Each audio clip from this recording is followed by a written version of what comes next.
Tahukah kalian, saat detik-detik wafatnya, Baginda Rasulullah Shallallahu Alaihi Wasallam, tak cuma penduduk Madinah yang gempar, para malaikat dan alam semesta juga berduka menyaksikan wafatnya Nabi yang juga suri teladan umat manusia.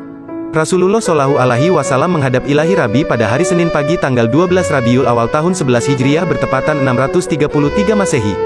Beliau wafat pada usia 63 tahun lebih 4 hari. Isyarat dekatnya ajal Rasulullah dimulai ketika beliau beriktikaf selama 20 hari di bulan Ramadan tahun 10 Hijriah. Sebelum ajal menjemput, beliau memang sakit sampai tidak bisa mengimami salat jamaah di masjid. Hingga pada suatu hari datanglah malaikat maut bertamu ke rumah beliau untuk mengambil ruh Rasulullah yang mulia.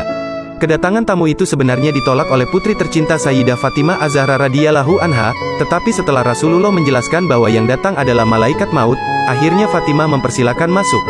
Malaikat maut datang menghampiri, Rasulullah menanyakan kenapa malaikat Jibril tidak ikut menyertainya. Kemudian dipanggillah Jibril yang sebelumnya sudah bersiap di atas langit dunia menyambut ruh kekasih Allah dan penghulu dunia ini. Ketika Jibril datang ke hadapan Rasulullah, beliau berkata, "Ya Jibril, jelaskan apa hakku nanti di hadapan Allah?" tanya Rasulullah dengan suara yang lemah. "Pintu-pintu langit telah terbuka, para malaikat telah menanti ruhmu. Semua surga terbuka lebar menanti kedatanganmu," kata Jibril. Tapi itu ternyata jawaban itu tidak membuatkan Rasulullah lega, mata beliau masih penuh kecemasan. "Apakah engkau tidak senang mendengar kabar ini?" tanya Jibril lagi. "Kabarkan kepadaku bagaimana nasib umatku kelak," ucap Rasulullah. "Jangan khawatir, wahai Rasul Allah. Aku pernah mendengar Allah berfirman kepadaku, kuharamkan surga bagi siapa saja, kecuali umat Muhammad telah berada di dalamnya," kata Jibril. Detik-detik semakin dekat, saatnya malaikat maut menjalankan tugasnya. Perlahan ruh Rasulullah ditarik, nampak seluruh tubuh Rasulullah bersimbah peluh, urat-urat lehernya menegang. "Jibril, betapa sakit sakaratul maut ini," ucap beliau. Perlahan Rasulullah Shallallahu Alaihi Wasallam mengaduh. Putri tercinta Fatimah pun hanya bisa terpejam, sementara Sayyidina Ali radhiyallahu anhu yang di sampingnya menunduk semakin dalam dan Jibril memalingkan wajahnya. "Jijikkah engkau melihatku, hingga kau palingkan wajahmu Jibril?" ujar Rasulullah pada malaikat pengantar wahyu itu. "Siapakah yang sanggup melihat kekasih Allah direnggut ajal?" kata Jibril. Sesaat kemudian terdengar Rasulullah mengadu karena sakit yang tidak tertahankan lagi. "Ya Rab, dahsyat nian maut ini, timpakan saja semua siksa maut ini kepadaku, jangan pada umatku," ucap Nabi.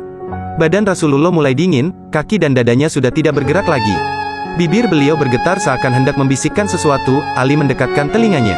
"Ushikum bis sholaati, wa ma malakat aimanukum," peliharalah salat dan peliharalah orang-orang lemah di antaramu, ucap Nabi dengan suara yang amat lirih.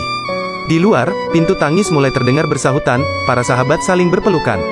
Sayyidah Fatimah menutupkan tangan di wajahnya, dan Ali kembali mendekatkan telinganya ke bibir Rasulullah yang mulai kebiruan. "Umati, umati, umati."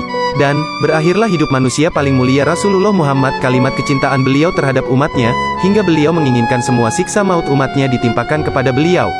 Bukan hanya itu, ketika ajal sudah di tenggorokan beliau masih memikirkan umatnya, "Umati, umati, umati." Subhanallah, nah seperti itulah saat Baginda Rasulullah Shallallahu Alaihi Wasallam meninggal, bahkan beliau masih sempat-sempatnya mengingat umatnya. Mudah-mudahan kita menjadi umat beliau yang cinta kepada beliau. Amin.